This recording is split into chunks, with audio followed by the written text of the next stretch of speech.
Welcome back. مدد حاصل کیجیے. جسپال صاحب، سوشل میڈیا ایک نئی چیز آئی، اسکرین ٹائم پھر، یعنی کہ جب موبائل آیا اور موبائل میں پھر یہ ٹچ موبائلز آئے تو اب یہ ایک بڑا مسئلہ ہے کہ لوگ اپنا زیادہ تر وقت موبائل کے اوپر گزارنا چاہتے ہیں اور ساتھ پھر سوشل میڈیا بھی ہے.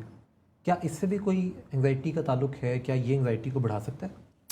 بالکل جی، انزائٹی کا بہت حد تک اس سے تعلق ہے. جیسے ہم سوشل میڈیا پہ جو بھی ہم چیزیں دیکھتے ہیں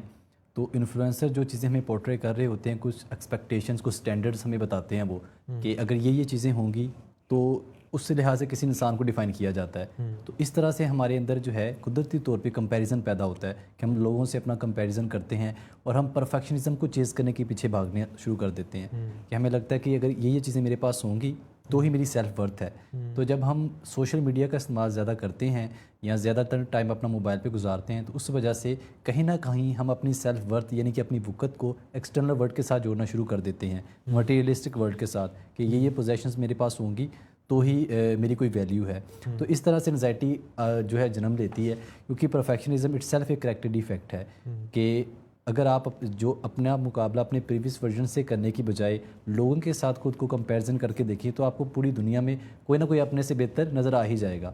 تو بجائے اس تگ و دو کے اندر آپ پڑھیں، آپ کو جو ہے پرسنل ایکسلنس کی طرف جانا چاہیے. تو میڈیا، سوشل میڈیا کا زیادہ استعمال جو ہے وہ کرتا ہے. اس کے علاوہ جو ایکسیسو اسکرین ٹائمنگ ہے اس کی وجہ سے ہمارے برین کا جو میموری فارمیشن والا ایریا ہپو کیمپس جو کہ لرننگ اور میموری فارمیشن میں انوالو ہوتا ہے، اس کا بھی کافی نقصان ہوتا ہے اس سے، کہ ہمیں نئی چیزیں سیکھنے کے اندر اگر کسی انسان کا بہت زیادہ استعمال ہے، موبائل کا استعمال کرتا ہے وہ بکثرت، تو اس سے جو لرننگ کا ایریا وہ بھی نقصان ہوتا ہے اس سے، کہ وہ نئی چیزیں سیکھنے میں ان کو پرابلم آتی ہے. تو جو اس لیے اس سوشل میڈیا آلدو بہت بینیفٹ ہم اسے اٹھا سکتے ہیں، لیکن اگر ہم اس کا استعمال جو ہے اپنے فائدے کے لیے کریں اور اپنی ضروریات کو دیکھتے ہوئے کریں، جیسے ہم جب کسی انسان کو یہ بات کہتے ہیں کہ آپ بکس وغیرہ پڑھا کریں تو کئی دفعہ پیشنٹس کی فیملیز بھی ہمیں کہتی ہیں کہ جی میں تو فلانا ناولس پڑھتی ہوں یا پڑھتا ہوں. تو ہم ان کو کہتے ہیں کہ جو ریلیونٹ چیز ہے، کہ جو آپ کا مسئلہ ہے آپ اس کے متعلق چیزیں پڑھیں. تو اسی طرح سے سوشل میڈیا کے اوپر جب ہم جائیں تو ہم ایک کلیئر مائنڈ سیٹ کے ساتھ جائیں کہ ہم وہاں سے حاصل کیا کرنا چاہتے ہیں، تاکہ ہم کہیں کھو نہ جائیں.